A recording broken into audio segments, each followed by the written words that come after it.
Oh, thank you. Don't worry. That website is being built by an old man, myself. Yeah. So there's nothing much on that website, but thank you so much for being here. Super excited that you're just joining, and thank you. Anybody wants to give that has been here for the last 2 days? Anne, your hand is up. Can you just... Okay, I'm here. Okay, Shala, yes, go ahead. Good evening, Mercy. Good evening, House. My name is Shala. I've been here from day one, actually. Yesterday I was here as well, and today I'm glad to be here. The highlight for me has been, you know, the lesson, the lecture what's her name again? Yabo gave yesterday. It was really an eye-opener for me. Prior to this time, I've been hearing project management, but I've never learned a thing pertaining to that. I had to actually take notes. I was busy taking notes yesterday, and today before the lecture, I had to run through my notes just to refresh my memory. I think it's been awesome being here, really, and I look forward to tonight's lecture. Thank you for putting this together, Mercy. I really appreciate it. You're welcome. Anybody else? We have 2 more minutes to go before we start.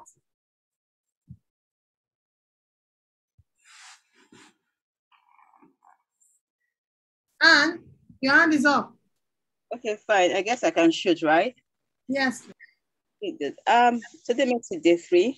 It's been nothing but amazing ever since Monday. Great speech, great information, action packed. And the key thing I've learned is the patience, the humility, and the manner in which they dish out information. I've heard about a lot of them, but the patience with which they took the course, very painstaking. I really, really appreciate. So I look forward to more of the session today, especially with our 3 anchors from beyond the shores of Nigeria. So I know I expect nothing less than what I've gone through the past 3 days. So look forward looking to this section. Thank you so much, Anne. Okay, so we have 1 minute.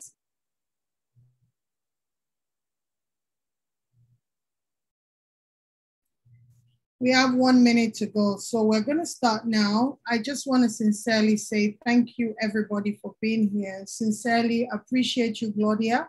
I appreciate you, Scott, for taking the time. I know you're extremely busy. I appreciate you, David, for availing the time to actually be here today. This is the grand finale for the Learntor Cohort 3 Career Open Day. Is just a preparation to just show you what we are capable of doing, what we are about, what we represent. Our goal is to bridge the digital skill gap in Africa.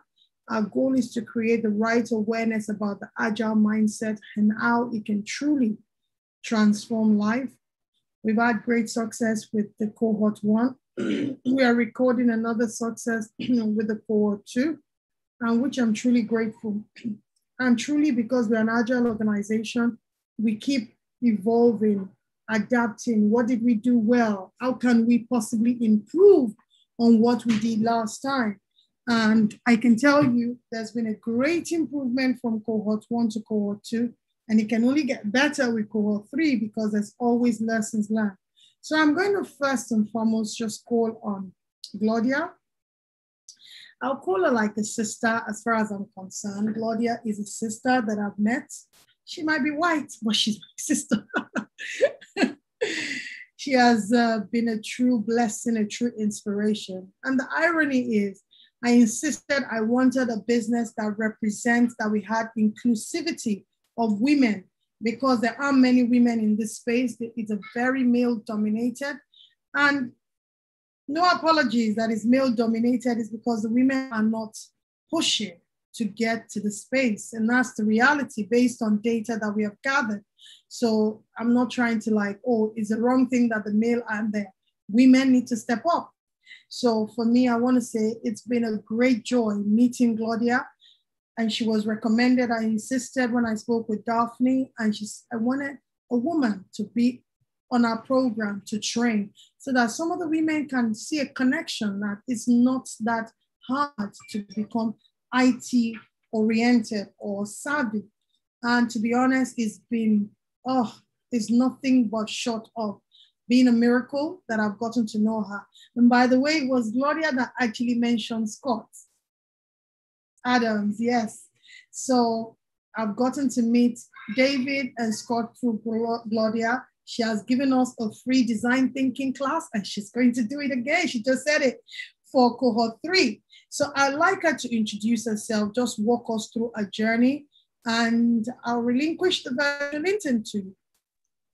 Cool. Well, thank you, Mercy. It was absolutely great meeting you as well. So it's both ways. You know, I've learned a lot, and it's been really good. So a bit about my journey. So I started my Agile journey probably in 2005, I think it is, when I became part of a development team. And that was in the UK, and they started using Scrum. So they were quite early on already adopting Scrum. And since then, I've done loads of different jobs. So I had development team member, I've been product owner, Scrum Master, Agile coaching. And in 2015, I got very much involved in Kanban as well. So I had a lot of teams using Kanban, or a mix using Kanban and Scrum.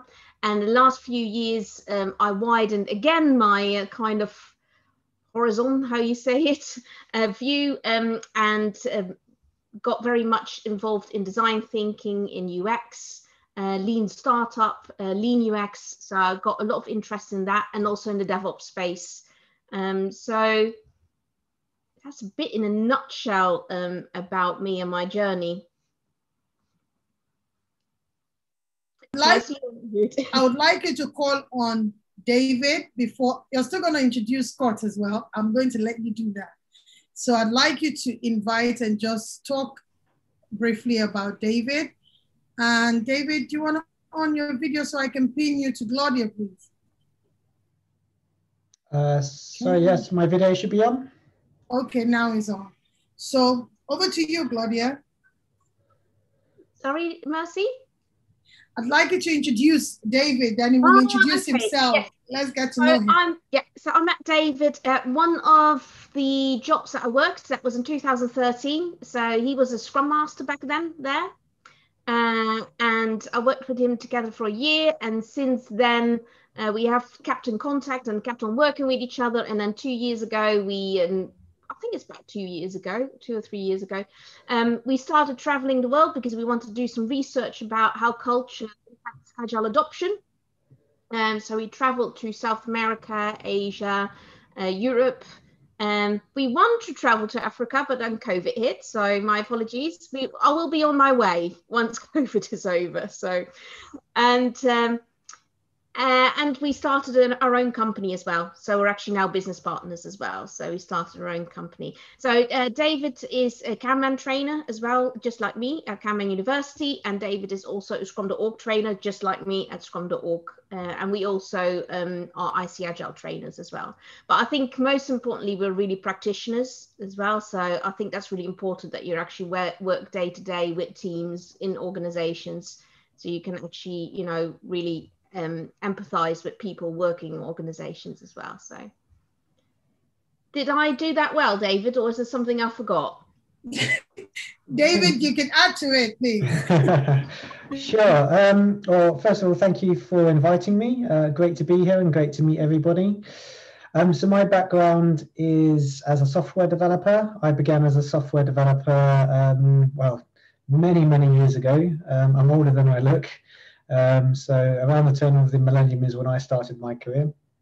So I was a software developer for about 10 years, and I was at a company for a number of years, and we were kind of stagnating, and the decision was made that we're going to become an agile company.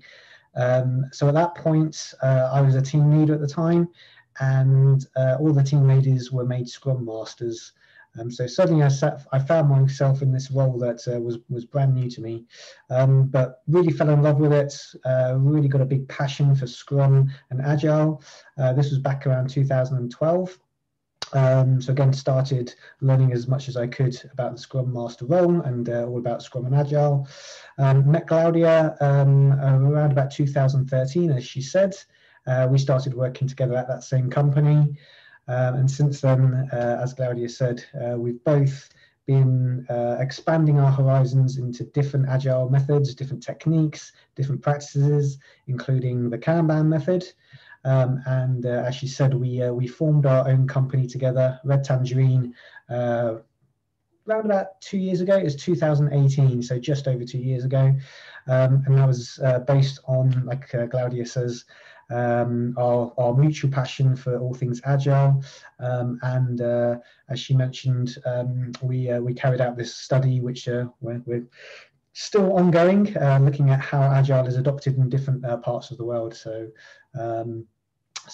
just to add as well, just to reinforce what Claudia said, we're both practitioners. We still work with teams, still work with organizations. So it's still very much hands-on.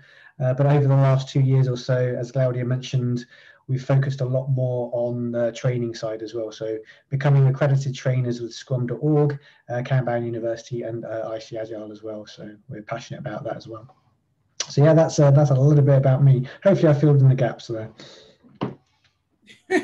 That's a lot of gaps. Thank you so much for getting us into that insight. I really like that. Scott, is it possible to turn your camera on so I can pin you to Scott, Claudia, so she can introduce you as well? Thank you. Okay, so Claudia, over to you, the introduction.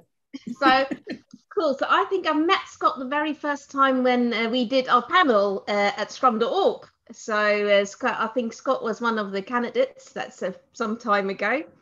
And then he became a Scrum trainer for the PSM route, as far as I know. And tell me if I'm wrong. And Scott is also very much involved in initiatives such as Year Up.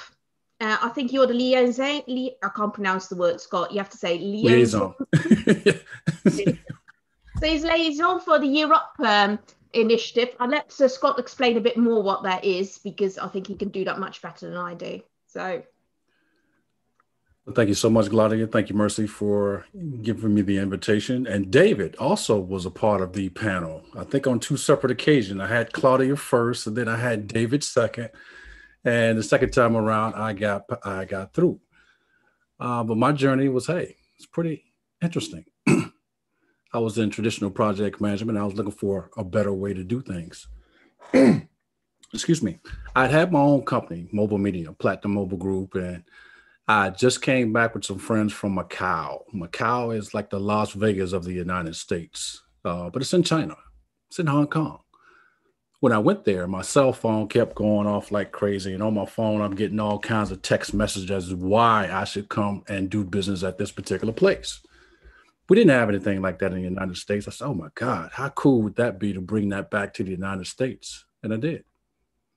But I was using traditional project management to do customer requirements. I had customers like the NFL text to donate campaign, text to win $1 million, the American Red Cross, the first text to donate campaign. That was my company. T-Mobile, Pink Lady on the Motorcycle, text was doing that. But the problems I had was customers really knowing what they want with this product and what could we do. We spend months at a time building something all to get to them, and that's not exactly what they want. So when I saw Agile, I'm like, oh my goodness, this is it. This is like Michael Jackson. This is it. There's no going back. So that was my introduction, looking for a better way to give the customer what he or she wants. I got into Agile and Scrum for the paper, the money. But along this journey, I found my passion. There's a lot of people in here. The program that called Europe is also to bridge the skills gap within our community. So I ran across that last year and pretty much put everything else on hold. Nothing else matters. Money don't matter. I don't need money. But what I do need is to help each and every one of you have the opportunities that you want for your life and create an environment that's better for my kids and your kids and everybody's kids. When I think about Agile and Scrum, you know what I think about? I think about if you never have been in this space, it will feel very comfortable for you. It feels natural. It's almost like deja vu in terms of, I felt this before. This feels very comfortable collaborating together. And I don't know about in Africa, but in America, we have this, our first level of schooling is called kindergarten class. It's very open space. Just take an open door. I hope that everybody went to kindergarten class, but it's very open. You see little beings at a round banquet table working together on some project for the day, with the teacher overseeing, making sure they play nice together. And I view what I do as an Agile and Scrum practitioner as I'm trying to recreate that kindergarten experience we have for our children, but only for adults. We now know how to play right together, but I'm trying to recreate that scenario of collaborative environment that we all get along. It's a very diverse environment. We didn't have to think about, oh, well, maybe we need this person on our team. Maybe we need that person on the team. It was automatic. We didn't have to think about it. We looked at the people across the table. We didn't see anything other than a child trying to learn and have fun. I think about that kindergarten class. We ate together, we slept together, we walked in line together, and we just had fun. That's the environment I try to create in this Agile and Scrum space. And I think it's very, very beautiful once you witness that. If you haven't witnessed it, that will kind of give you an idea of, in my opinion, what you should strive for. The recreation of a kindergarten class for adults. Thank you. Wow. Wow, truly wow. Oh my God, that was, it really hit me hard because it speaks to the core, the essence of what Learntor represents, creating a better world, creating opportunity for everyone. So I'm going to start with Claudia to start to speak to us about Kanban University, about design thinking, about opportunity there. Then you have opportunity to ask her questions. And sincerely, I want to say thank you for actually coming today.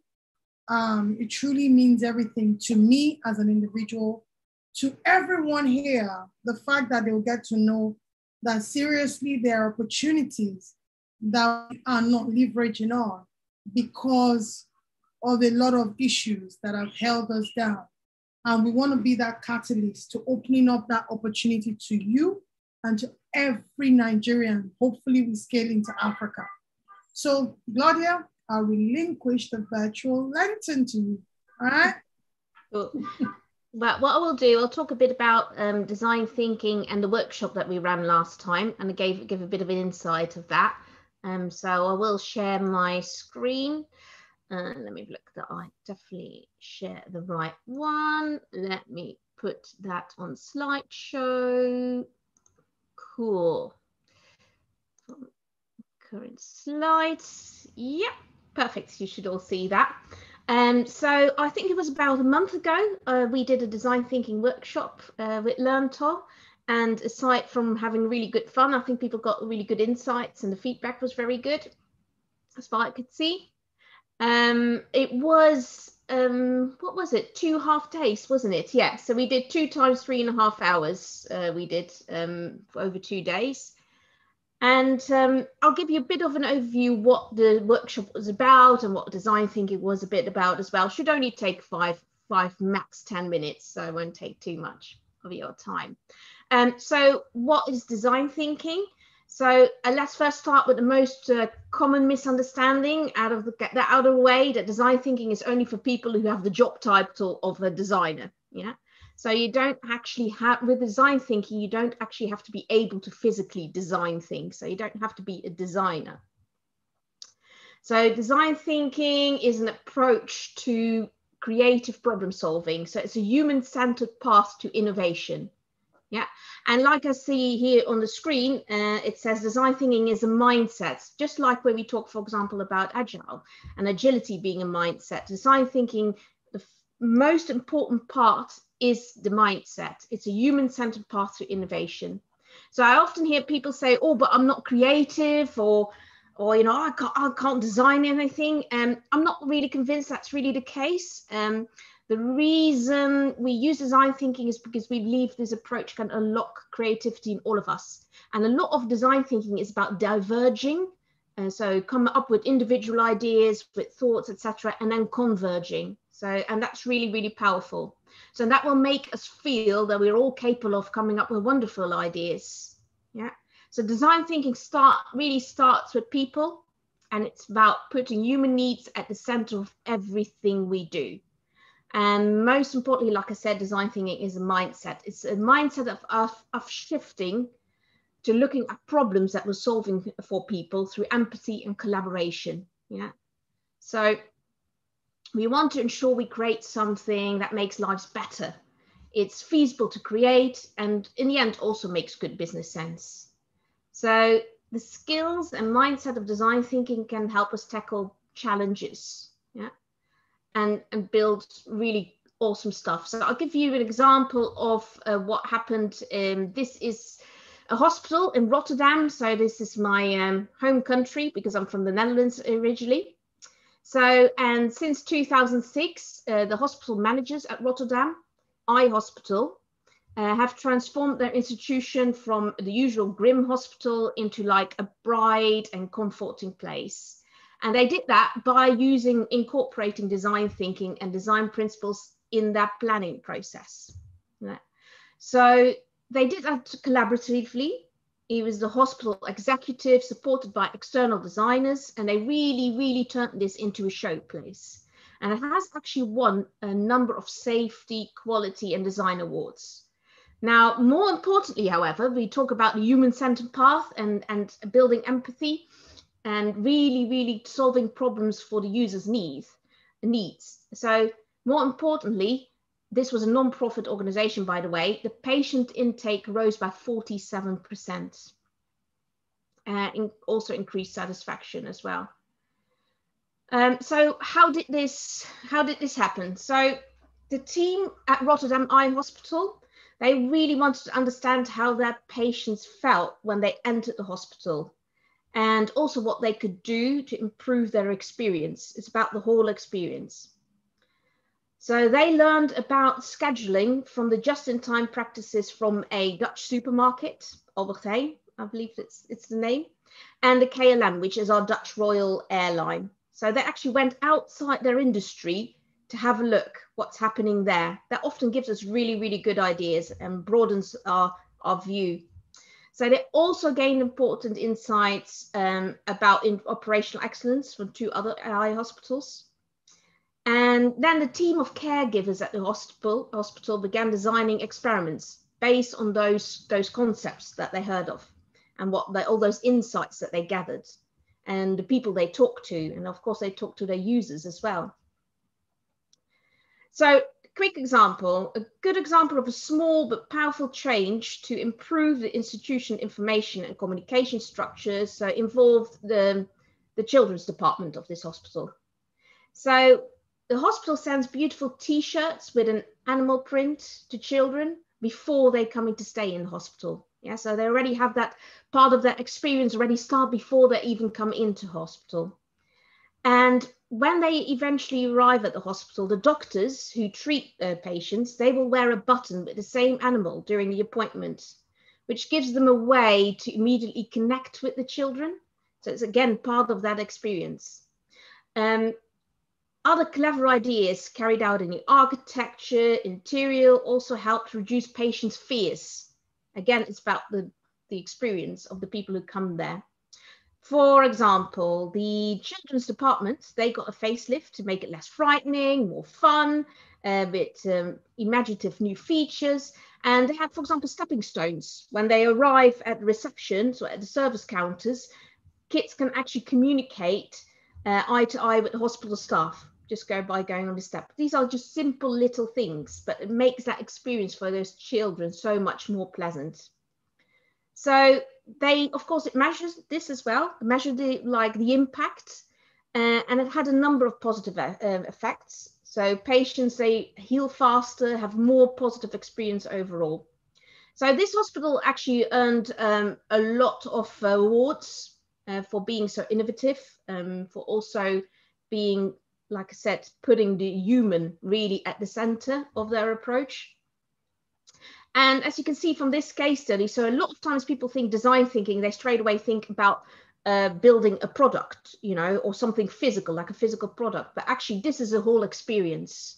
Yeah, so you're building a whole experience, and you can use that everywhere. You can use it for startups, you can use it for big corporate companies, you can use it in a lot of industry, healthcare, education, etc., you name it.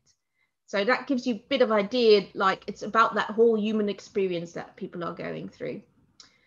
So that was kind of like the mindset and experience part. Design thinking does have a process part of it as well. And that's usually, you can see that in these 5 steps. So empathize, so really try not only understand the users or the people we are building things for, but actually also put ourselves in their shoes. Yeah, so it's really like seeing it from their point of view. Another step is define, and this is shifting our mindset. What we often see with teams or just with human beings, I do it as well. I usually straight away just go for the solution.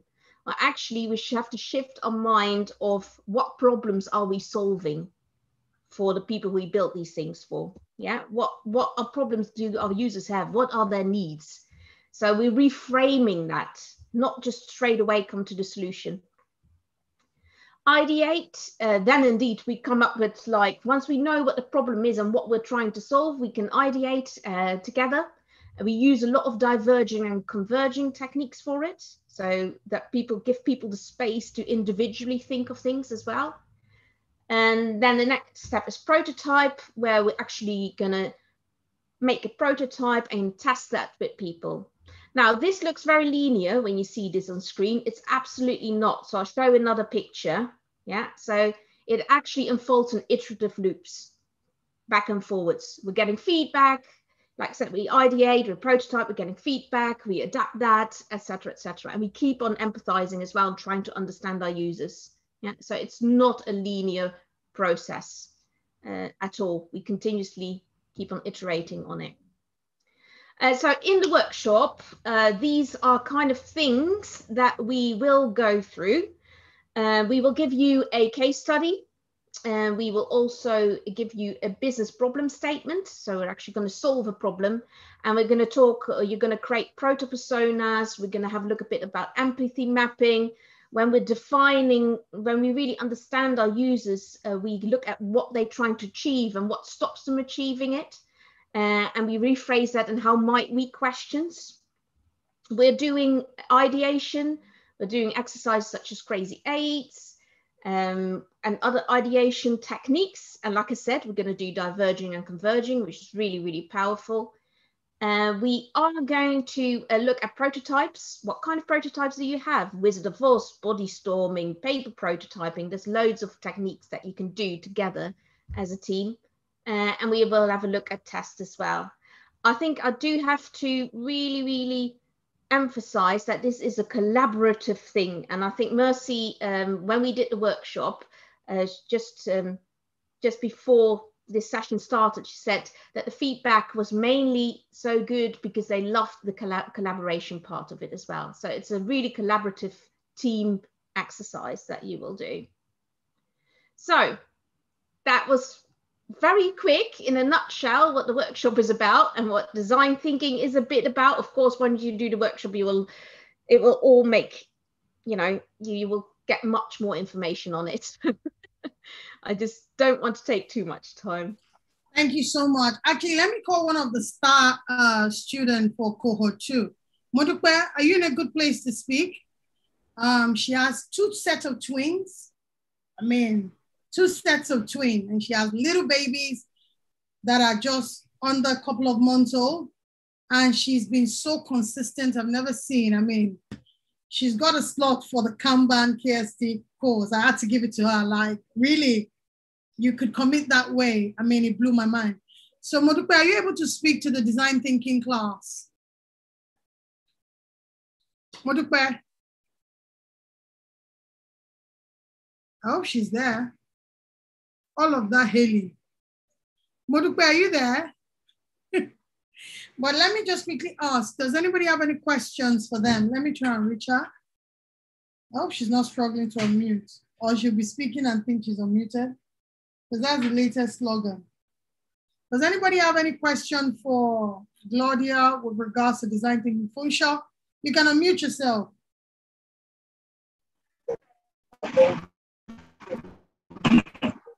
Yes, thank you very much, Claudia.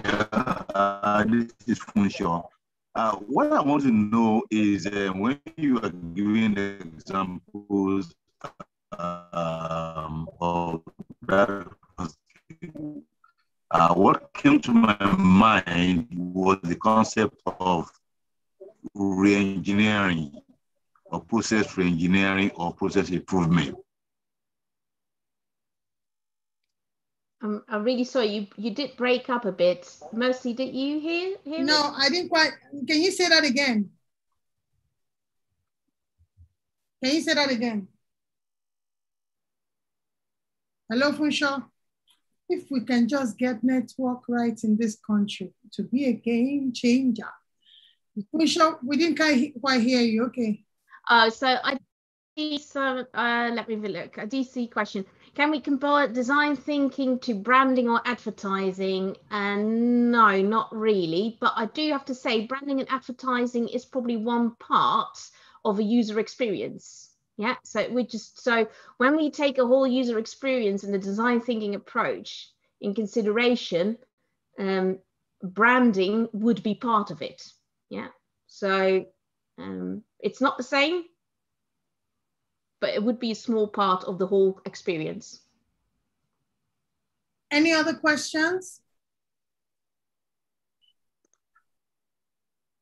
Any other questions? Okay, let me look. Lamina is here from Cohort 2 with regards to the design thinking. Are you able to speak? Hello, Lamina. Yes, please. Okay. Do you want to share your experience during the design thinking class? Oh, yeah.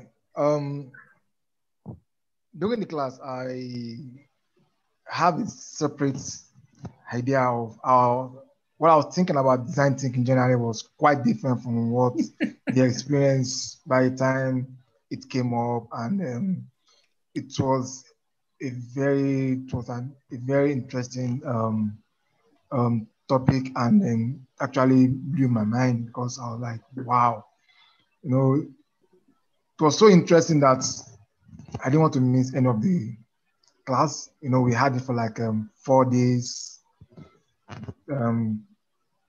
every day, constantly like that. And I think it's a very lovely course to actually go more in depth in. I hope that we're able to further on it. But I've gone through the class, the video, like the second time to look at it, and I really appreciate that the course. Thank you.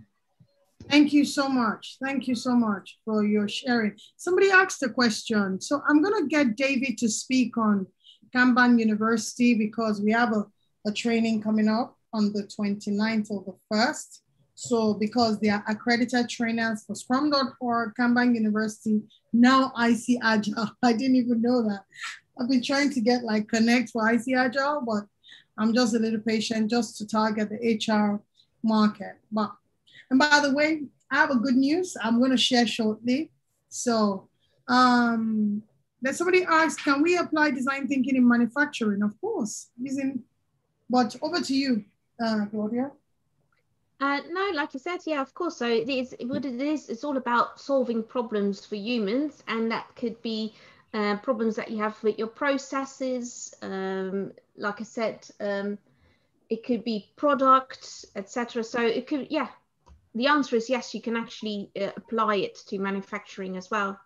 Yeah, so maybe a clever, like just like, for example, in the hospital where they had these clever ways of enhancing the experience of the people, of the children coming to the hospital. So in manufacturing, it could be like, how can we, for example, motivate our employees, or how can we make their experience for people actually working in manufacturing better? So yeah, absolutely. Okay, thank you so much, Claudia. So can I just relinquish the virtual screen to David to take us through our collaboration with Kanban University, which I'm grateful for, through Red Tangerine. And there are 20 slots, only 20.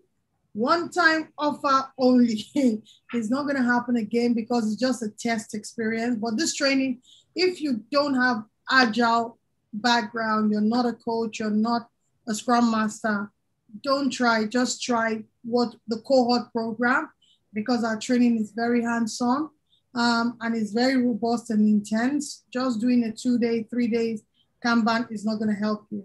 So you have to be a Scrum Master, an Agile coach. You're already exposed to the Agile mindset so that you can appreciate it, because it's very technical. So that's my conversation. So over to you, David. Let me remove the pin. All right, sharing my screen. So hopefully you can see my screen now. Yes. Yeah, excellent. So I'm going to talk about the Kanban method then. So Kanban University is the accreditation body for the Kanban systems design class. And this is the class that's on offer. It's a 2-day class, 2 full days, and I think we're splitting it over 4 days. So it's one of the classes. It's the first class that Kanban University offers, focused on the Kanban method.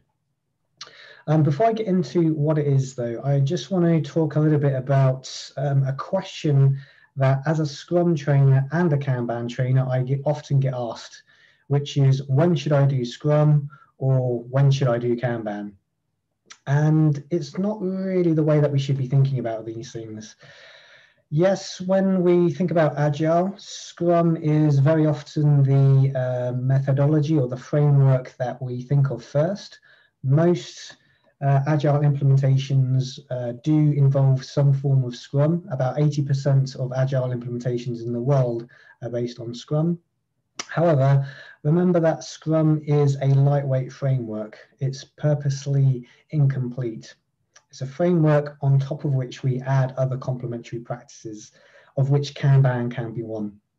So there isn't the way to think about this is, it's not a choice of doing Scrum or Kanban. Scrum gives us a good baseline of agility on which we can add other complementary practices, of which Kanban can be one. We talk about Kanban as the alternative path to agility. So yes, we can add Kanban on top of Scrum if we're doing Scrum already, but we can also do Kanban in its own right. As you'll come to see as part of the KSD class, Kanban is even more lightweight than Scrum. So this is why a lot of teams start off with Scrum, and then they'll look at Kanban practices in addition. But you can do Kanban practices standalone. But as I say, the main thing to think about is, don't think of these things as competing, think of them as complementary. Like all Agile methods, most organizations, most teams are using a hybrid approach, a mixture of different methods without even realizing it. So I quite like to do a bit of audience interaction. So rather than me talking for the 10 minutes or so, I'd like to just put this question to you, and I'd like you to respond in the chat window. So everybody open up your chat windows and tell me what you think about this question. What does Kanban mean to you? What do you think Kanban is? So I'll just give you a few moments to get to your chat windows, and let's see what you come up with. Feel free to join in as well, Mercy and Scott. What does Kanban mean to you?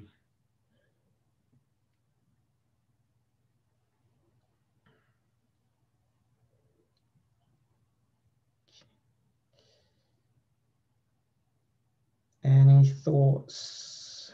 Yep. Yeah, I have no idea of what Kanban means. That's fine as well. If it's brand new to you, yeah, just let us know. WIP, so work in progress. Making things visible. Yeah, that's nice. Yeah. What else? Other thoughts on what Kanban means? No idea. No idea. Nice. A framework similar to Agile, but not Agile. Just in time, a Japanese approach to work. Yeah, that's nice. Yeah, it's interesting. Kanban does have some of its roots from the Lean movements, and Lean came from a lot of the ideas from Japan. So from manufacturing companies such as Toyota, a lot of those ideas. So yeah, no idea. Okay, that's cool. That's it's nice that this is going to be brand new to a lot of people. A workflow, I like that one. An idea of workflows. Yep, no idea. Nice. Okay, excellent. So a range of things there.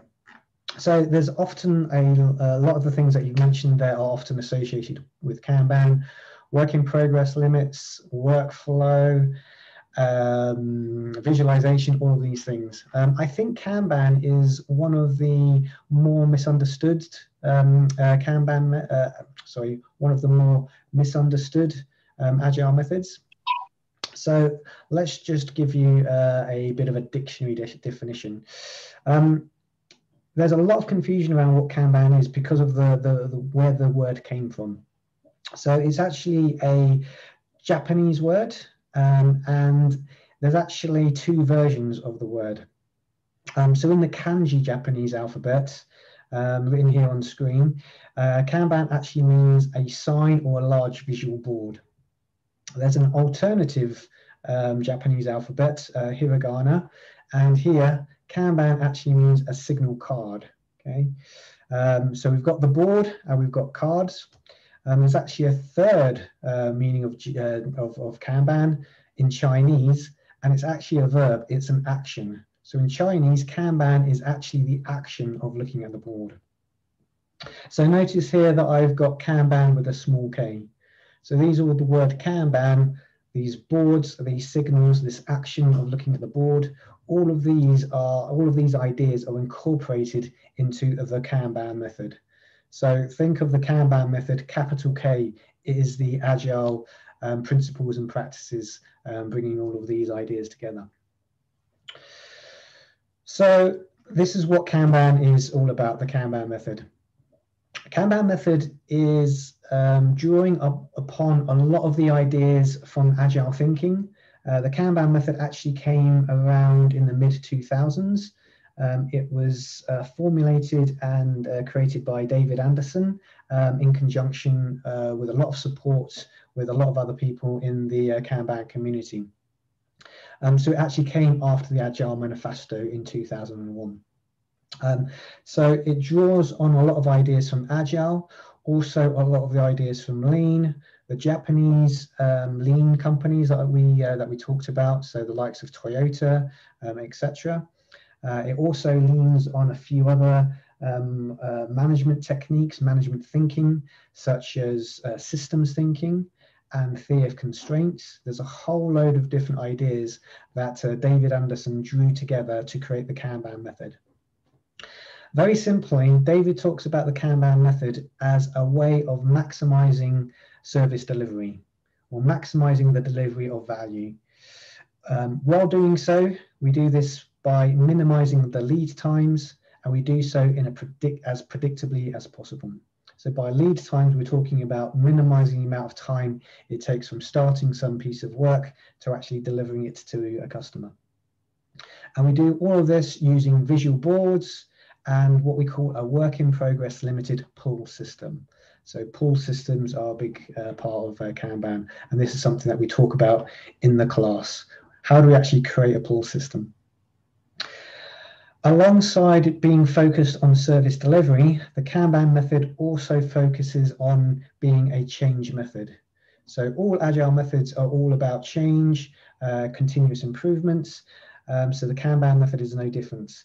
The Kanban method's way of talking about it is it catalyzes evolutionary change through the use of Kanban systems. So by evolutionary change, we're talking about change that everybody's involved with, and we do so in a way that we're taking small continuous steps of improvement. So that's a big part of the Kanban method. This is a picture of the cover of one of the books written by David Anderson, and it's a nice picture of Kanban in action. You can see here that we've got a picture of a workflow. So the fact that we've got a visualization of how work... Oh, I just heard some background noise. Okay, I'll carry on. This is a nice picture of Kanban in action. As you can see, we've got visualization of a board, how work actually flows. So somebody mentioned in the chat window Kanban being associated with a workflow, which is absolutely right. We can see here how work flows through analysis, dev, and test. But also, we've got this visualization. The visualization is telling us things. Perhaps there's issues with the analysis function being overburdened. Perhaps there's issues with the test function not having enough work to do. But you can see here we've got the visualization, and that has enabled this group of people, the team, to have meaningful conversations about what problems they're facing.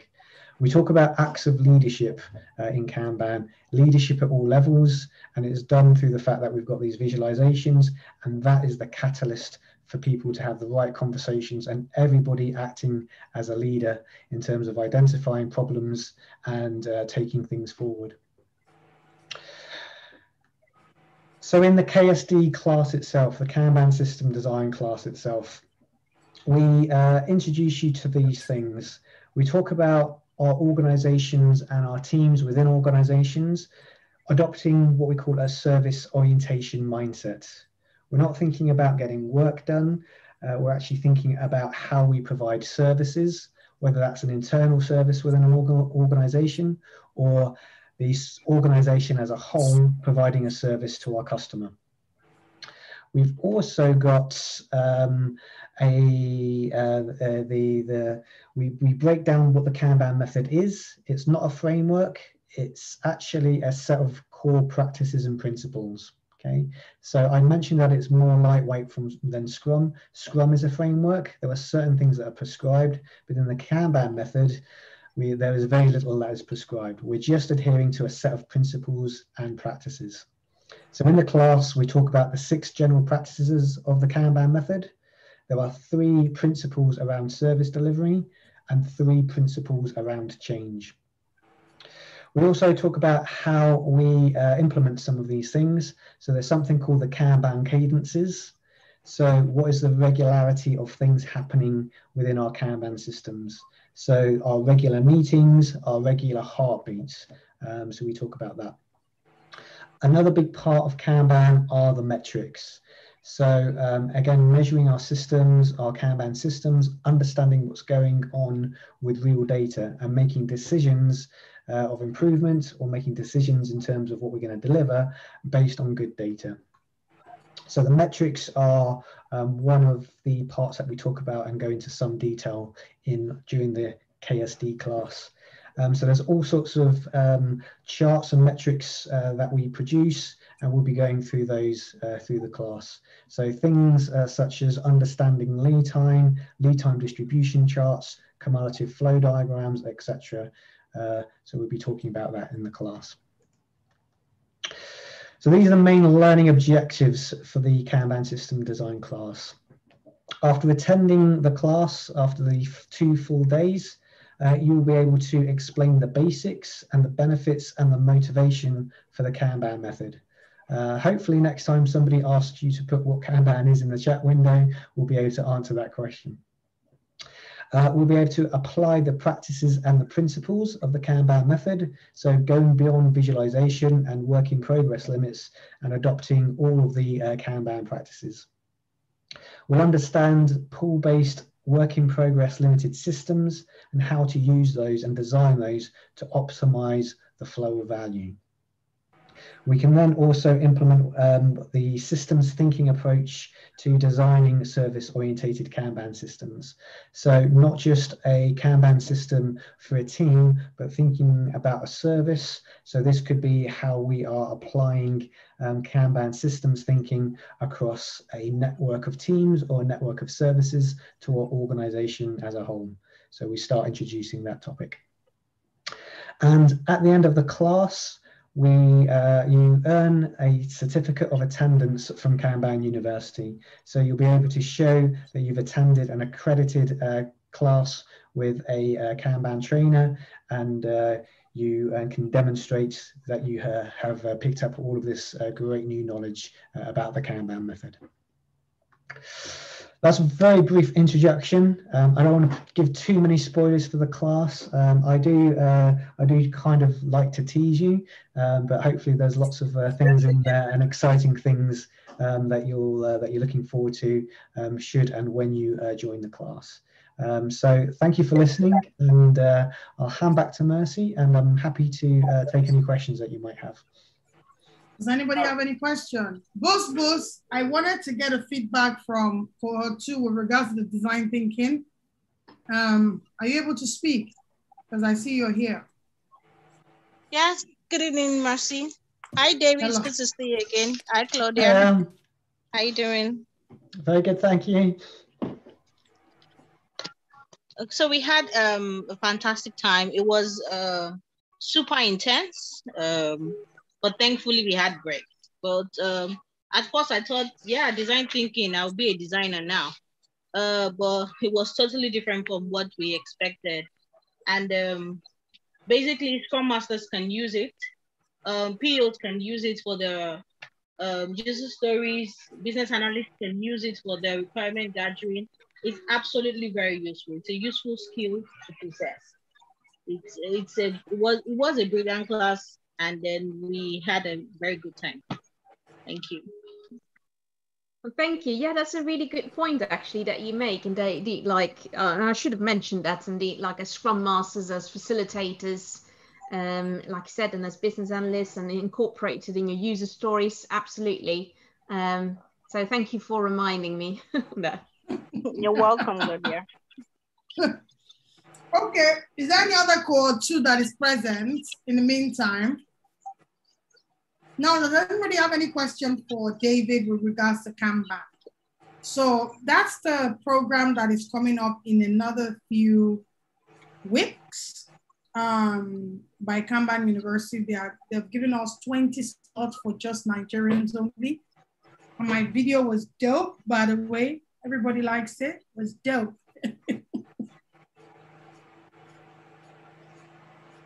I want to share the flyer 1 second.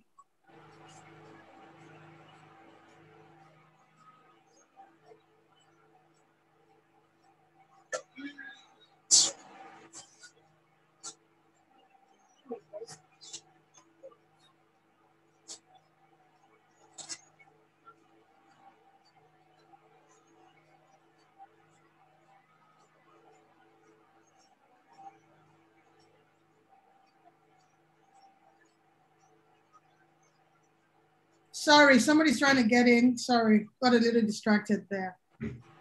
I'm trying to share the flyer just to showcase it to everyone. Okay, so it's loading in a little bit. Let me share. So that's the training, just 20 slots. Okay, there's a question there. Let me check, what's that? So that's the flyer. Only 20 slots, Nigerians only. Ordinarily, this course goes for $800 and something, sometimes 1,000. It depends on who is training it. But right now, because of the deal, it's just going for 100. So subsequently, I think that people are very excited. Just the first day, I've gotten payment already from 3 people. So we're going to fill up the class very soon. Don't be under pressure to sign up for this. The goal is, I like what Scott said earlier. Money is not what drives us here. No, money is not what drives us here. We're about value. We're about you getting value, because it's not about the cash cow for Learntor. It's about you taking something out. 80% of cohort 1 came, they've never heard the word Agile. But today, I see them soaring as Agilists. It makes me so proud. Similarly, cohort 2, many of them came. I mean, I think the feedback on YouTube, if you check out, I'll drop the links to all our social channel, and I would like you to please follow, turn on the notification so you don't miss our valuable content. Now, I mean, I remember them saying, what have I signed up for? But that's not the story today, I can assure you. So this is just for business analysts, Agilists that are already exposed to this mindset. And the reason I said don't be rushed to take this, okay, if you don't have that experience, you won't have a platform to learn, to practicalize the skills. And that's where there's a disconnect, okay? But for cohort 2, we do hand-holding. We hand-hold our students through the process with opportunity to practicalize what they're learning. And that's why it's a cohort program. It's 2 months, although I keep extending it for free. For cohort 2, I have free 1 month to the event. Okay, Tolu is here. So I'm going to bring Tolu to the fore very quickly. He will walk us through about what to expect from BA. There are questions. Let me check the chat. Quick. Okay, are they offering design thinking as a standalone, or is it part of the program? It is part of the program. Okay. Can Kanban be done as a standalone course? It is a standalone course, yes, it is. It is a standalone program. And we're going to be, for those that are already exposed and just want to get a certification, we're going to be launching just PSM 1 training that is standalone outside of the cohort program. But now let me explain to you for context, right? This course on its own, put together business analysis, project management, data analytics, all of it put together for investment, it would cost you $5,000 to $6,000. But because of partnership with Scrum.org, Kanban University, Red Tangerine, Naked Agility, and Scott's company, which I'm going to get very soon, you know, all of that put together. Okay, so let me make you a co-host, yes? Put together should be about $5,000 to $6,000, but that's not the case, okay? So Tolu equally is going to walk you through what to expect for the business analysis, because cohort 1 had the experience of their life with BA. So if there's no other question, I'll bring Tolu to the fore. Tolu is another person I will call a brother, a friend. I remember him coming to find me out. Tolu, do you want to turn on your video so I can pin you? Yep, thank you. Tolu is someone I will call a brother, a friend. I've met great people that just see what I'm trying to do and just recognize that we're trying to make a change here with Learntor. It's not just about the money. Okay, so Tolu is a friend. He's a seasoned business analysis, an accredited business analysis trainer by the BCS Foundation. So he has trained thousands of people and certified thousands, is an invigilator, exam invigilator. I don't want to talk too much. Tolu, the show is all yours. Thank you very much, Mercy. How long have I got? 10 to 15 minutes. I got? 10 to 15 minutes. Oh, it's just an overview. Okay, good.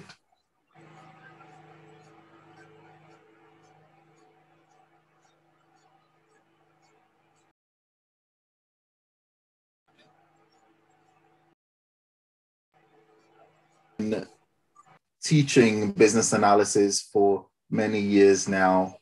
Started my career in the telecoms industry with a company called Kanban. Decided I was going to get into training and development. But whilst at Kanban Warehouse, I found interest in lots of different areas as managed teams, led teams, developed solutions, helped set up new teams and departments. And I found myself constantly on helping the business implement solutions. But I always stayed true to my identity as a trainer. So in all that I do, and all the experience that I've gathered over the years, I always still find myself referring to myself as a trainer before. I'm going to be leading the business analysis program within Learntor, and I just want to spend a few minutes talking about business analysis a little bit.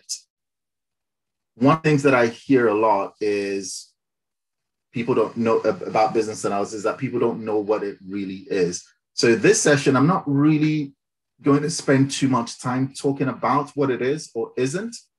I want you guys to come experience it for yourself. I will go through the topics very briefly, but what I really want to focus on is the trend. You know, what are people saying about businesses? Who's hiring business analysts? How much do business analysts get paid? Those are the kind of questions that I get asked all the time. So,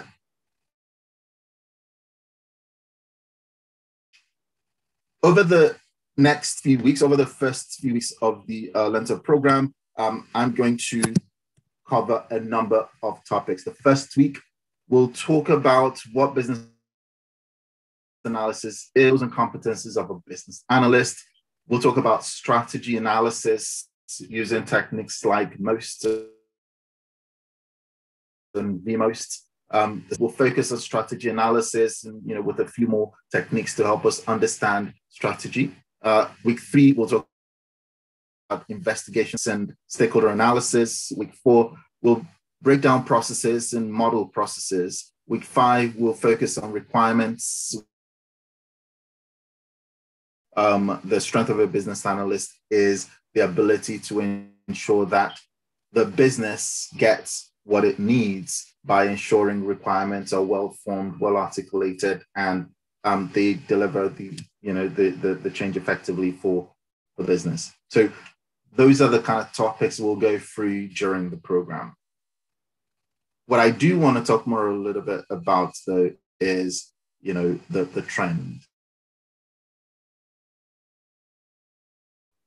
So over the last 12 months, if you put in a couple of search terms, and I want to juxtapose business analysis with data analysis and Scrum Master. So those kind of 3 roles, those are the kind of roles that we generally tend to compete with, even though I believe as a business analyst, you should have a broad set of skills. So you should be able to work as a Scrum Master and you should have some knowledge of data, but we'll kind of look at them separately. So over the last 12 months globally, more searches for business analysis, marginally a little bit more than data analysis, and a little bit more than Scrum Master. So just to kind of tell you that, where we are in terms of our global reach, a lot of countries and organizations utilize and are starting to understand the value of a business analyst.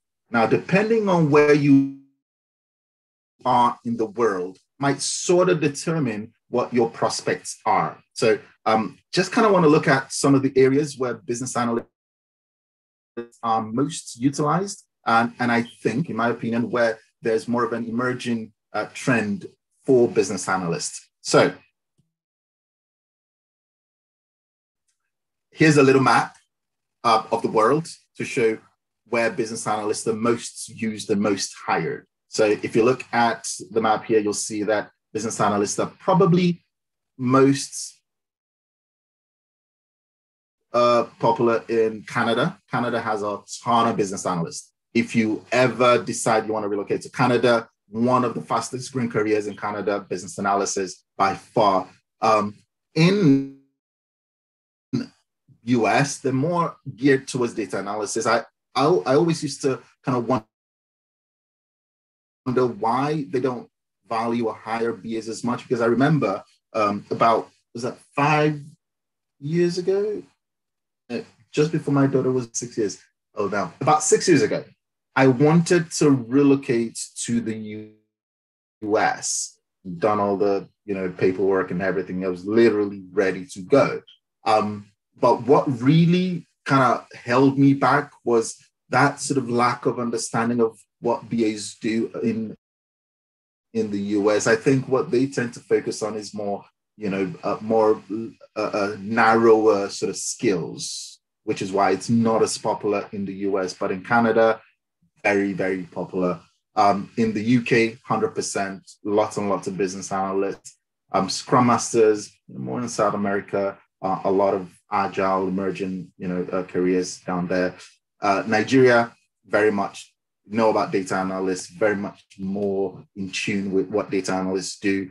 But I think in coming months and years, I think there'll be more demand for business analysts in Nigeria personally. There's definitely a lot of business analysts down in South Africa. And I think you will start to see, a trend where you will find lots of people kind of having sort of joint roles, a business data analyst and so on and so forth. I do believe you should have a good, healthy mix of skills. But when you want to map out your career, then you can sort of pick and choose which one you want to go for. But just, that business analysts are, all over the world. So get the BA skills and help us sort of push the agenda, get more BAs into agile teams, get more BAs into agile projects globally, not just in one geographical location. So that's just a snapshot.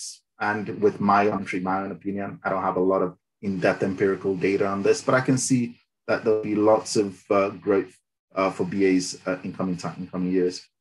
In terms of another question that a lot of people ask me is, how much do BAs earn? How much do BAs earn? I think BAs earn decently. I can tell you what the average day rate is for BAs in the UK. I'm not sure about what it is in other places. So I can tell you average day rates in the UK for business analysts, about £550, depending on the sector. But this is kind of like a broad average, sort of the mean, or is it the median? I think it's the mean. Data analysts can help me here. Data analysis, roughly about £411 per day.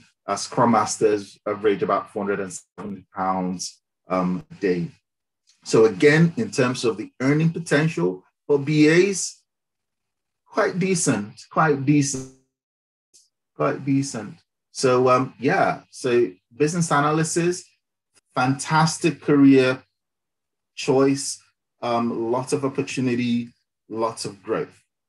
In terms of what we do as BAs, whenever there's an organization that requires change, that's going through change, whether they're implementing software or developing a new product or setting up a new department, whatever it is, or merging to lines of business, whenever there is change within an organization, particularly IT-enabled business change, you need a business analyst. You need a business analyst that could help you analyze the business context, help you investigate, do some research, figure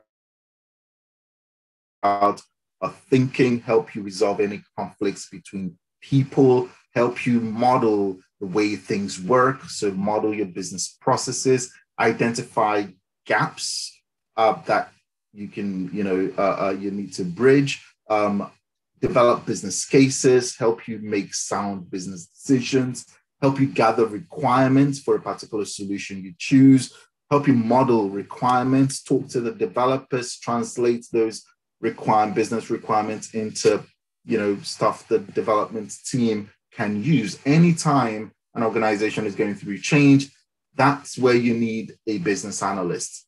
So you can imagine quite a lot of projects, quite a lot of opportunity to have business analysts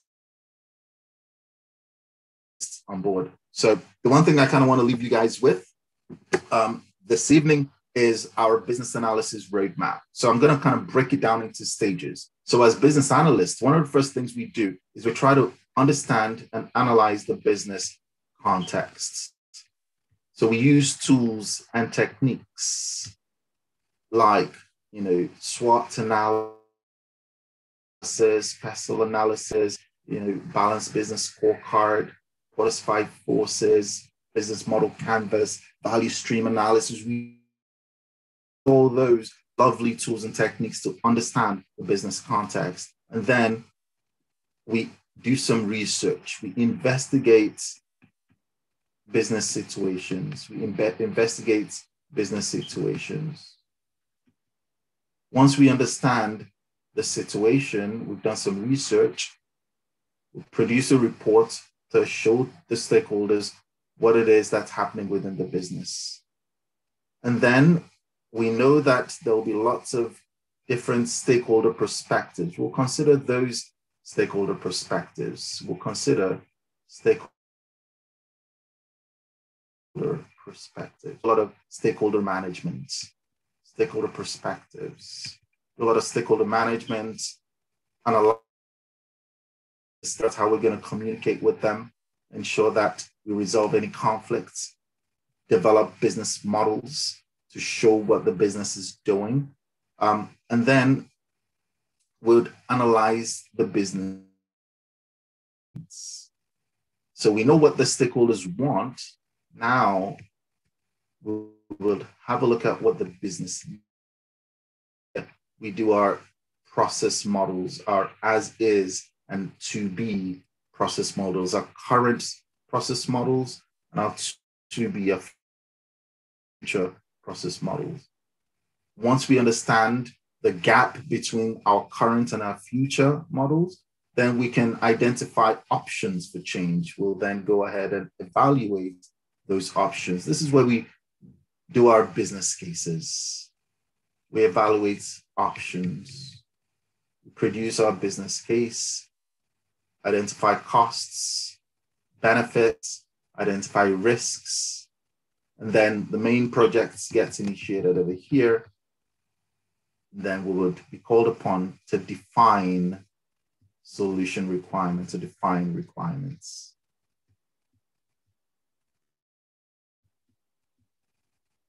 Most when we get hired, it's to do this.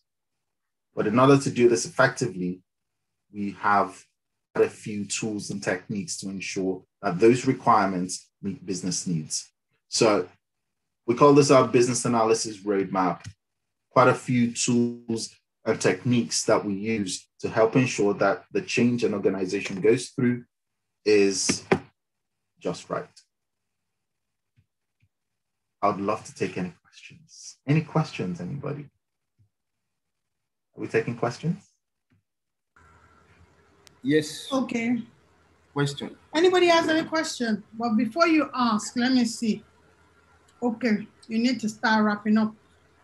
We still have 2 more people that is stepping up. Let me see if he's back. One sec, Scott. Okay, he's back. And Martin is supposed to be here as well. But any questions? Can I just ask in the chat? In the chat. Okay.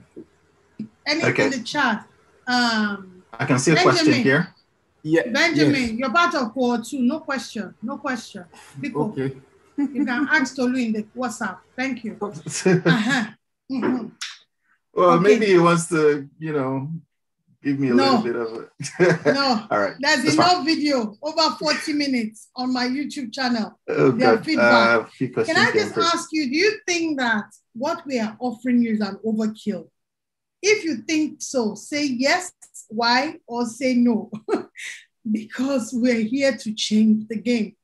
Sincerely, we're about to shift the mind and not just saying, oh, it's Scrum. We're not limiting any knowledge that is going to be helpful. So let me get your responses. Do you think we're overreaching? Do you think it's too much? Thank you for such an insightful presentation. There seems to be a lot of buzz around business analysis. Would you say there are enough jobs? Of course. Okay. So can I answer some of the questions as they come through? Yes. First question is from Oluwatosin Dada. Is there a difference between BA and BI? Well, I know what business analysis is. So maybe somebody who's a BI intelligence or business intelligence specialist can tell us what business intelligence is. So you can go ahead and answer that. BI is business intelligence, leveraging data to have visualization. And there are a few tools that can help you do that. Tableau, but we use Power BI because Power BI, Tableau was before Power BI, but Power BI has taken over. And it's just because of the consistent, regular update from Microsoft. So business intelligence is more data-oriented. Business analysis, let Tolu answer that. I can still answer, but let me let Tolu. Yeah, I think that answers the question really. So for us, it's about business, about what the business needs are. Exactly. We do like to understand data. We do like to use data to help the business make informed decisions, but we're not data analysts. So, we do need to have some knowledge of data, but we're not data analysts. Okay. Thank you for your insightful presentation into BA. There seems to be a lot of buzz around business analysis. Are there enough jobs to go around? Yeah, all the time. The question is, are there enough skills to fill those jobs? That's really where the problem is. Yeah. There are not enough people skilled enough to be able to get those jobs. If you looked on LinkedIn right now, you'll see quite a lot of jobs with not enough people applying for those jobs. And, there's a shortage of business analysis skills to go around.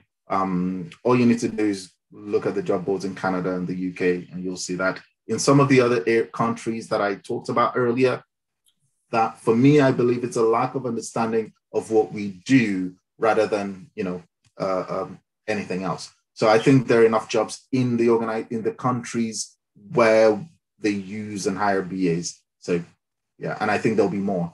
After this training, will they be equipped enough to apply directly for BA jobs, or are there industry certifications you need to pursue? There are industry certifications you need to pursue. We are focused on BCS, British Computer Society, very popular down in South Africa, but very popular in the UK, of course, in New Zealand, in Australia, and other places.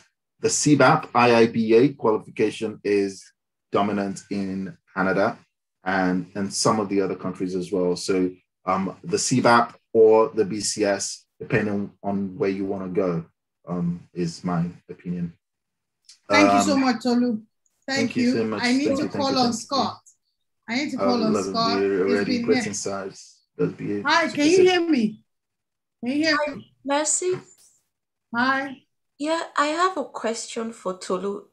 Can I still ask or what? Yes, go ahead. But we need to wrap up because I need to bring Scott. We still have two more facilitators speaking. And by the way, Yabo is on call, Learntor Solution Architect, and Harry Boje, one of our facilitators on GDPR. Harry is here. Hi, Harry. I know Harry. Hi, Harry is here. We need to catch up. So ask Tolu the question very quickly. Okay, but I want to bring Scott on board. Okay, Tolu, briefly, I'm just wondering with this BA program, my situation currently, I'm a Nigerian, but I'm based in Canada currently. And I was wondering if we're going to go for this training, just like you said with the skills, would it be enough to actually put you in the workforce? Also, is it a career that one can actually work remotely? Yes. What I'm saying that is, okay. The answer is yes. But for you in Canada, I would recommend that you do the CBAP, not the BCS, if you're in Canada. Even though I'm BCS, Musa would say, well, you should see yourself in the fit. No, for you in Canada, the CBAP is the certification you want to take, but your knowledge of business analysis should get you into sort of working as a business analyst. You don't need to have the certification to get started working, but you can work towards it as you go along. So, if I may add to that very quickly, Ellen, there's a colleague of mine that we work together. He was in Nigeria.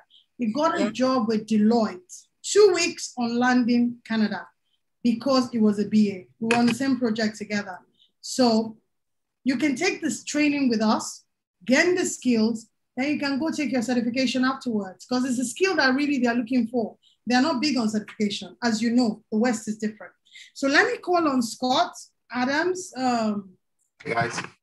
Or someone that has really totally with what he said earlier today. Oh, I don't need to go to that. And let me welcome Scott Adams to just talk us through PSM. and our relationship with Scrum.org. Over to you, Scott. Thank you, Mercy. Apologize, everyone. I wasn't totally prepared for today, kind of thrown on the spot, but it's okay. We're inspecting it out. Martin is here. Yeah. Sorry. Let me get screen share, please.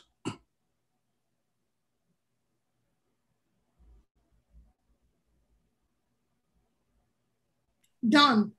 You can share. Okay, perfect. I always like to start with the Scrum Guide. We're talking about a Scrum Master, so no better place to go to than the Scrum Guide.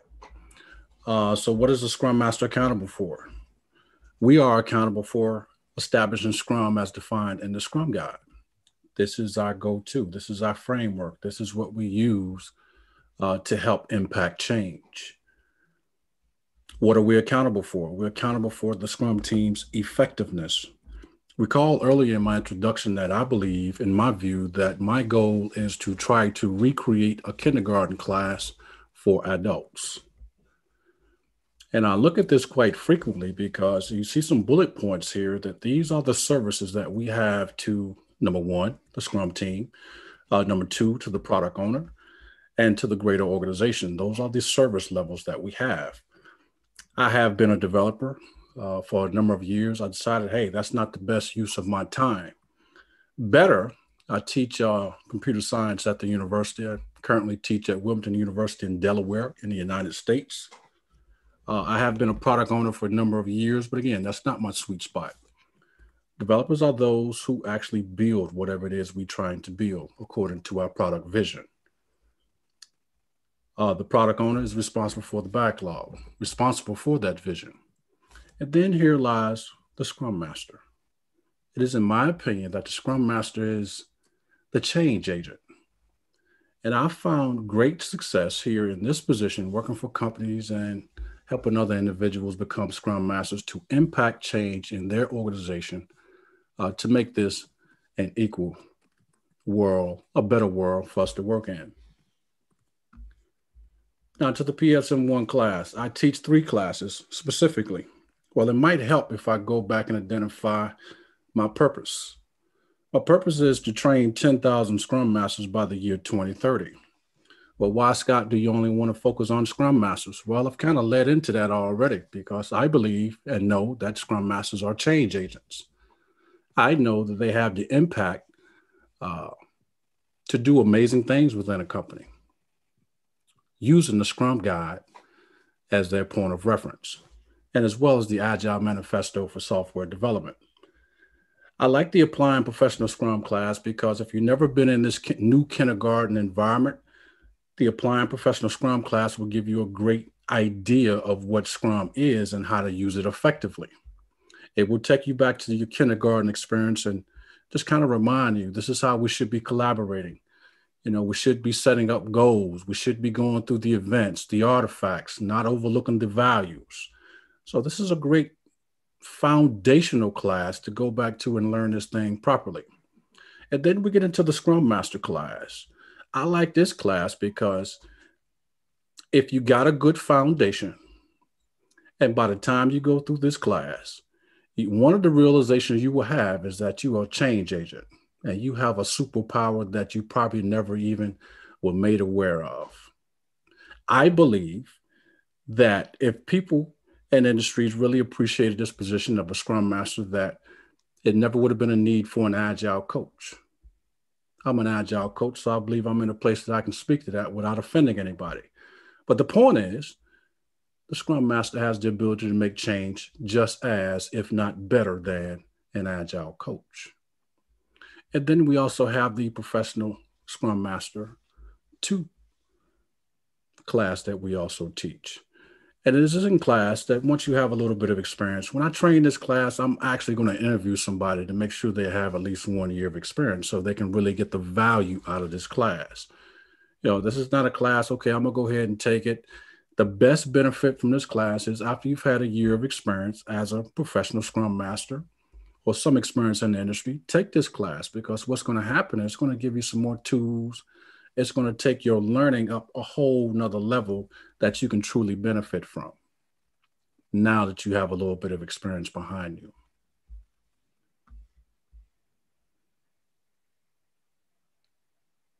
I think that's it, all I wanted to share today in regards of specifically the Professional Scrum Master 1 class.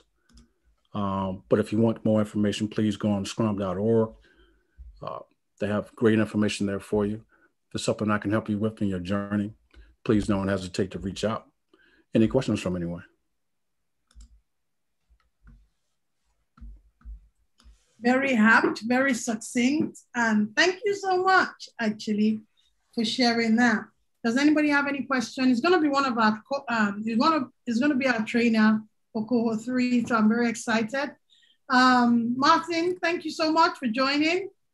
Does anybody have any question? But let me let Martin go as well so that we can take all the questions together, especially with regards to PSM. Then we take both questions together so we can answer them together. Bless you, Martin. Thank you. Okay. Hey, Scott, that was very eloquent. I think Scott and I are going to be co-teaching something, aren't we? Not yet. It's supposed to be the PSPO. But, okay. Yeah. But go on. Okay, so what would you like me to do? Would you like me to introduce myself and then... Yes, okay, my apologies, because I've had to introduce everyone as well, but let's us get to know you. Martin has been with us. By the way, quick backstory. Martin has been the one that connected me to Scrum.org. All of this relationship that I'm building, I have credit, a debt of gratitude to Martin for the connection to Scrum.org. It would have taken me years, literally. I might not even have knocked the door, but one of the reasons that Martin saw what he saw and he really appreciated what I was doing was what I said and how, and the impact we're creating in Africa. We're very big on bridging the skill gap. That's the only thing that drives me, because there's a lot of, we just don't have the skills. Unfortunately, there are jobs out there, but we don't have the skills because we are focused on learning the wrong things. So Martin is a DevOps, a Microsoft accredited trainer. He's going to tell you his whole resume. I don't have to do that. Then he can walk us through his experience, maybe with Learntor. Scott has done a great job in terms of talking about PSM, but he can add to it as well. Thank you. Over to you, Martin. Can you enable me to share?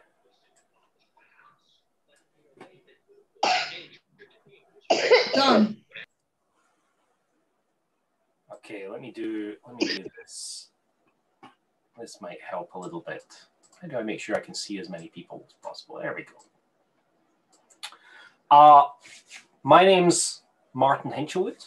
I've been a professional Scrum trainer with Scrum.org for 11 years, I think. I'm also a professional Kanban trainer, but I've only been a professional Kanban trainer for 2 months. So that's not very long. I know you've got some other folks doing that, but I'm also something called a Microsoft MVP. If you've not heard of the Microsoft MVP program, it's a program that Microsoft have to award people for ultimately being loud and obnoxious on a particular topic. And my chosen obnoxious topic is DevOps. And I've been a Microsoft DevOps MVP since 2008. It's something they re-award every year. So I have 13 years. I need to update this slide. And I did once write a book. I would not recommend buying it. It's a technical book. It's Professional Application Lifecycle Management with Visual Studio 2013. And actually, that was the last version of that book. We did versions for previous versions of the product, but the world has changed. Technical books don't make as much sense anymore because by the time you print them, they're out of date. The world has changed. The world has moved on. I teach classes all over the world. I have spent quite a lot of time in Ghana. I was supposed to come to Nigeria last year, but it just COVID put a stop in that. but I have taught some classes for universities in Ghana, as well as speaking at conferences there. And I think that this idea of enabling change, enabling us to take advantage of opportunities that arise, whether they're business opportunities or local opportunities or global opportunities. We need the flexibility to be able to take on things as they happen. And Scrum and Agility and Kanban and Lean, these are tools that help us do that. So in my pursuit of that, my mission, I liked Scott's mission. I did like Scott's mission. My mission is to help improve people's lives. That's what I want to do. And to do that, I have, I think I train, I now officially, as of last Friday, Mercy, as of last Friday, I now teach all of Scrum.org's classes. So I think there's only 15 trainers out of the 300 odd trainers at Scrum.org that can claim that. But I managed to join that club. I don't know if we get like a badge or anything, like a little medal. I don't know. I don't think so. I don't think we get anything. But I added the advanced product owner, which I'm teaching this week for a corporate client. And I've enjoyed every moment of these teaches, and I agree with Scott that the Scrum Master is probably the biggest focus, mainly because that's who we need to change organizations and help them improve. So I just thought I'd share the agenda of the Scrum Master class. This is roughly what we cover, and we do it in four sessions, four 4-hour sessions. I'm pretty sure we do 4-hour sessions just to make life difficult, but I know that helps Mercy struggle getting the time slots, but 4-hour sessions, because there's a lot of things to cover. There's a lot of things to talk about. I guarantee you will not be bored in any of those sessions. It sounds like 4 hours is a lot, but myself, Scott, and David also teach these as 2 full-day classes, and we manage to keep people's attention through the whole thing. So it's important to see the breadth of what it is that we're teaching and helping Scrum Masters understand their choices. What are the tools in their toolbox that help them get the most value from, help organizations get the most value from Scrum Master's knowledge and ability. And it is definitely not the Scrum Master telling anybody what to do. It is definitely not the Scrum Master solving other people's problems for them. We need to create environments in our organization where you, as Scrum Masters, potentially, would help others solve the problem. Scrum Masters don't, I think the phrase I like from Turn This Ship Around is Scrum Masters don't measure themselves but with how great they become, but how great they enable others to be.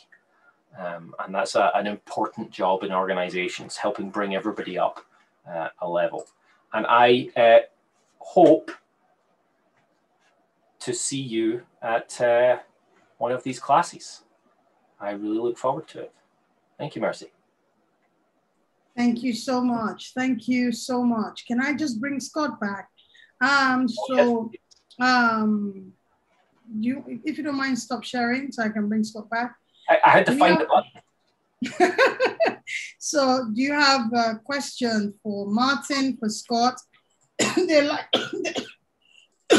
likely be both taking the PSM class, because I'm seeing quite a lot of interest for cohort 3, and I'm very excited about this as well.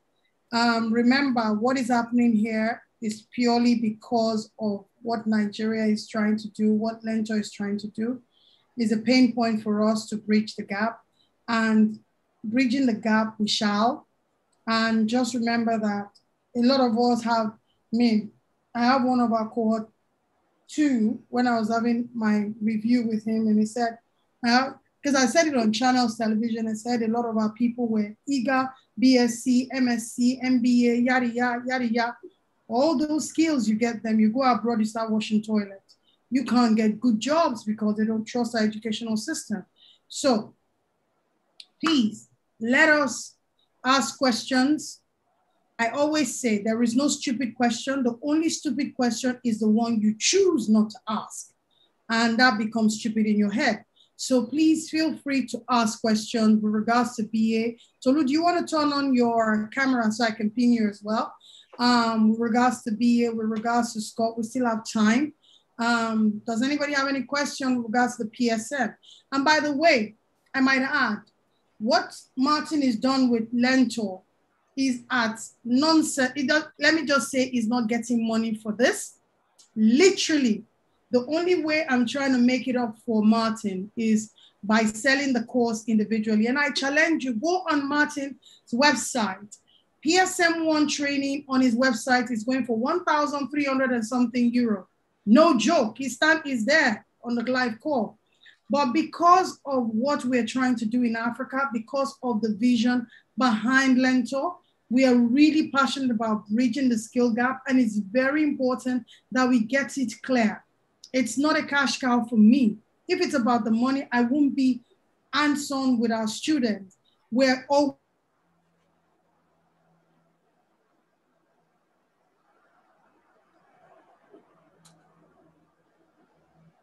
Mercy, I think you disappeared for me.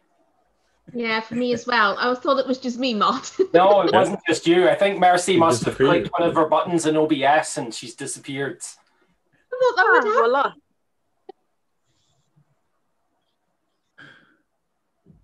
It could be that, or it could be something else. I had a student earlier in I think she was in Ghana, and she had a power cut halfway through the discussion. Okay. She will be back in a minute or so. I guess in the meantime, we can take questions if anybody has any questions for us. This is how you get Emba beans, not embarrassed. Emba beans. NEPA just took the light, just like that. No respect whatsoever. I'm telling you, our country, it is wonderful. Anyway, so do we have any questions? Yeah? Any questions, please?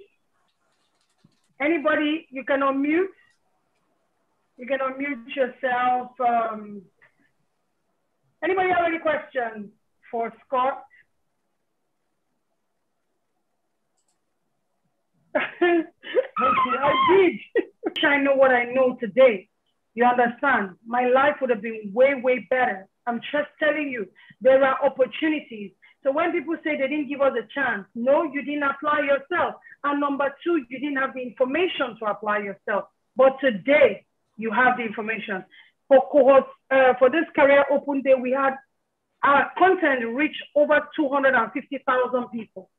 Only less than 200 took action to fill the form. But we have, okay, they've taken my life again as usual, but I'll carry on. Only less than 200 people filled the form and took action. So it's not because there is no information, it's because people are not ready to apply themselves. And that's why I will never be caught up and feel like a victim, or they didn't give me. I don't need anybody to give me anything. I can fight for it so long as I have the information. You have the information today. Please apply yourself.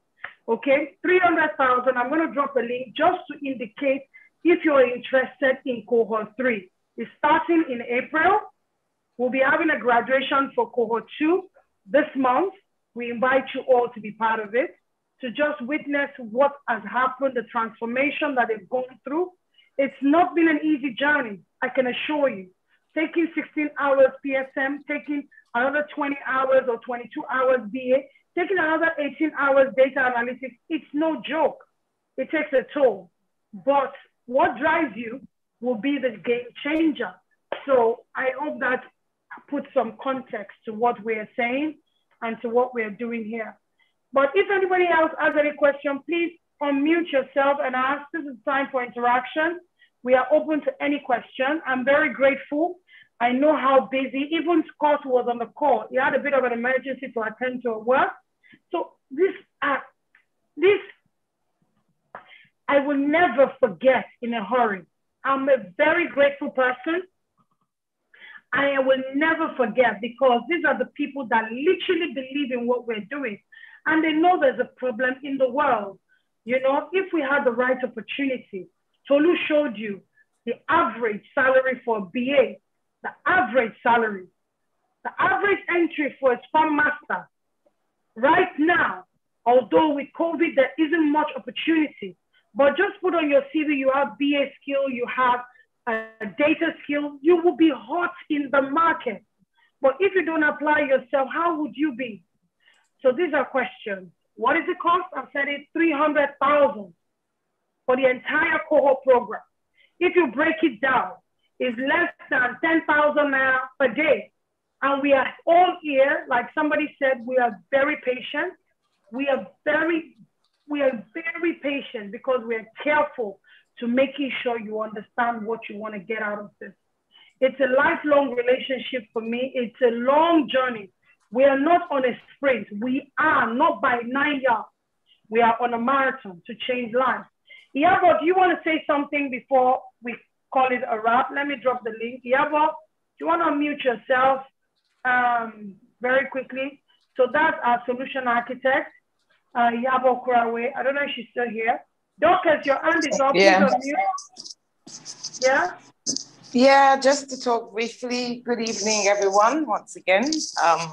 I hope you had, should I say, a loaded time today and yesterday, and in fact, from Monday. Yes, it may appear like information overload, but let me tell you something. You need every single drop of information you're getting for you to understand the depth and breadth of what is being offered here. And we don't take lightly our association with Scrum.org. It is a very much valued relationship. And because of that, we're able to offer you all these things that we're doing at an can I say, unimaginable rate.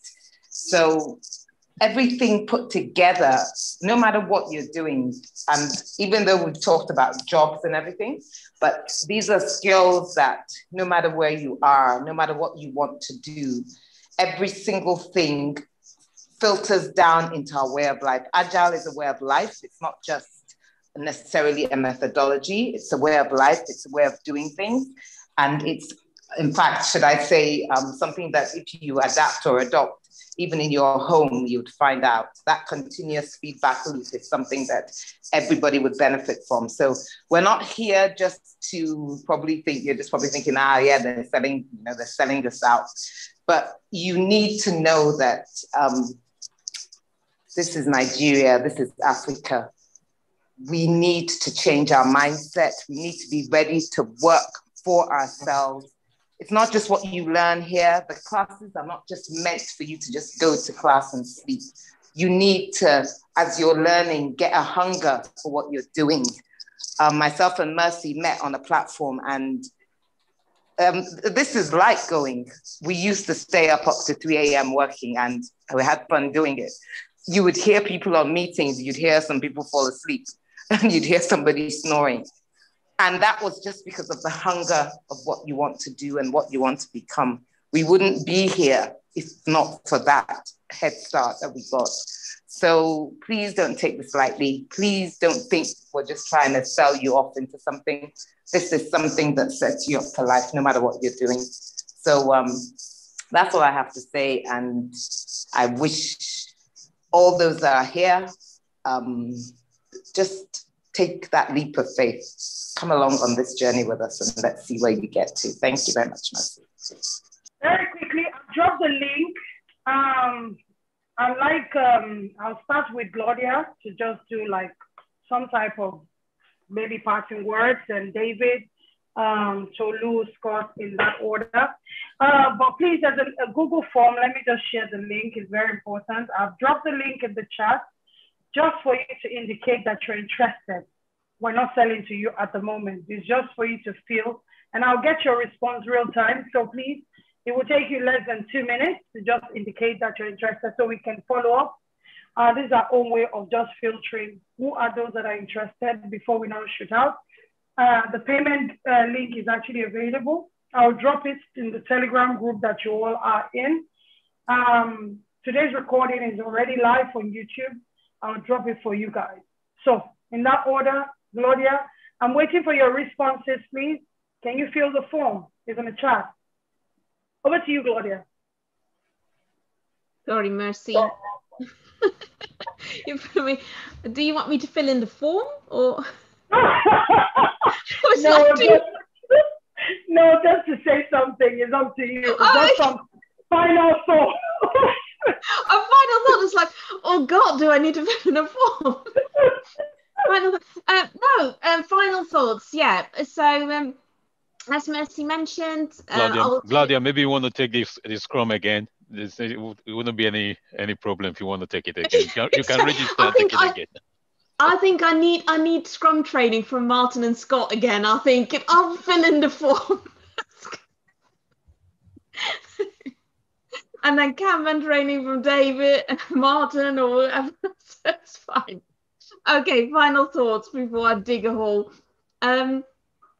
Yeah, so I think I'm going to mainly, like Mercy said, do a design thinking session, a workshop again, which is super interactive. So I'm really looking forward to it. And I'm really, really happy to be part and thankful to be part of the Cohort 3. Go for it. And I hope it's going to be a good success. And that's my final thoughts.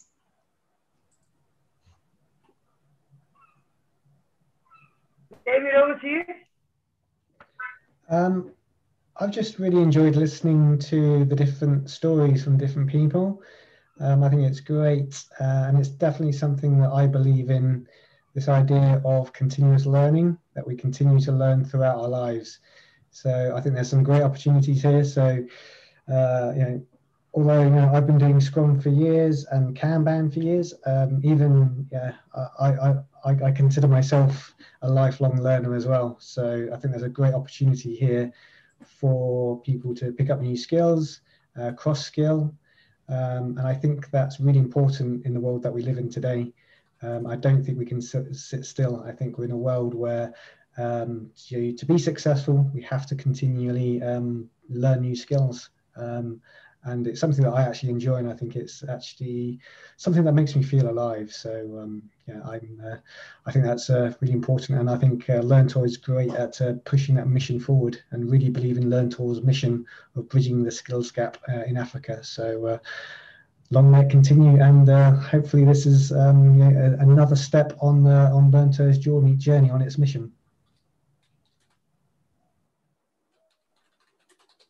Tolu? Yes, I was muted. It will be my pleasure yet again to join the third cohort. And I had a lot of fun with the last cohort. It was challenging and fun at the same time. So I think the biggest thing for me is the diversity in terms of skill, experience, knowledge, age that was in the group. We had people who just finished uni, to people who were retiring or retired, to people who were developers, to people who never, who don't even consider themselves techie at all, really taking a lot out of the program. So it almost doesn't matter whether you are, an economist or a doctor. There's a lot that you can take from the programs and a lot that you can apply to any area of your career, whether to get into a new career or to enhance your career right now. So I'm looking forward to being on the program again, and all the programs, design thinking and data analysis and Agile. For me, it's symbiotic. There's a relationship between all of them, and you got to take them all. And You might find one more interesting than the other for you, but you'll get something from every single one of them. So I look forward to having everybody on board, and good night. All said, everybody. Keeping in line of the shortness I've been today. Scrum is something you can use in your life. I use it in my personal life. One plaque behind me, you probably see $1,000 on the plaque. I use Scrum to day trade in the stock market. It is the most complex environment you ever want to see. You want to be reminded about complexity, try investing in the stock market. And I use Scrum to do that, to manage complexity. So the skills you will learn, you can also apply in your personal life. Think about that. Thank you. Martin, I turn over to you, buddy. Cool. Just making sure I'm not on mute. I am not on mute. Yeah, I think I totally echo what Scott was saying. This is something you can use in lots of different areas, along with Kanban as well. And I'm really looking forward to working with Cohort 3. It's always a lot of fun. It's always engaging. Thanks. Marcy? I want to say thank you. We're over time. I want to say thank you, everyone. Please fill out the form. We'll get across to you. The flyer will be dropped in the... If you have any more questions, please drop it in the Telegram group. We have over 90-something people there. Let's make some noise. If you had value from today's session, let me tell you, to get people like Scott Adams to come to your program, you have to pay him tons of dollars. I don't have it to pay Martin the same thing. I have to pay him tons of pounds. So I really hope we take value for what has happened here. And Gloria, I know she has a massive project she's working on, but they've actually blocked it in their calendar. The same with Martin. I know Tolu is doing something for the Home Office right now. Massive project is working on. Tolu is not just an hogwash trainer. He trains business analysts to become trainers. So he's an accredited trainer. So for us, we're not trying to cut corners. We want you to learn right. The reason a lot of organizations don't value a lot of the certification, because they go and pick it for a dime and a dozen. I mean, for nickel. And there is no experience, there is no right learning, and that causes problems. So for us, I can't say, I can only say thank you. I know the testimonial from Cohort 1 is real. It's on YouTube, go and watch it yourself. A lot of you guys did research because I've gone to see my target audience. They do research, okay? Cohort 2, somebody said, Mercy, I watched all the video I needed to watch that had to do with you.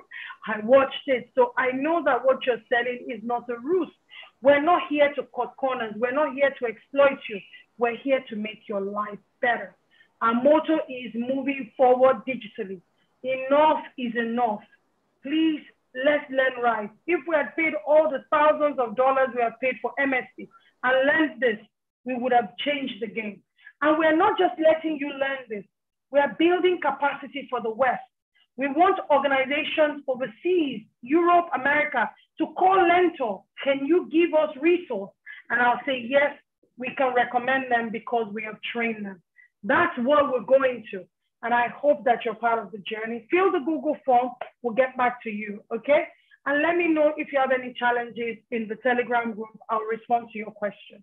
Thank you so much. Thank you, Harry, for being here. Thank you, Yabo. Thank you, every one of you, for being part of this experience. And thank you, all of you, Cohort 2, for being here. Honestly, I doff my hat to you guys. You're pure and truly Agilists. I celebrate all of you. Thank you so much. Thank you, and have a good evening. Have a good evening. Bye-bye. Bye, guys. Bye then.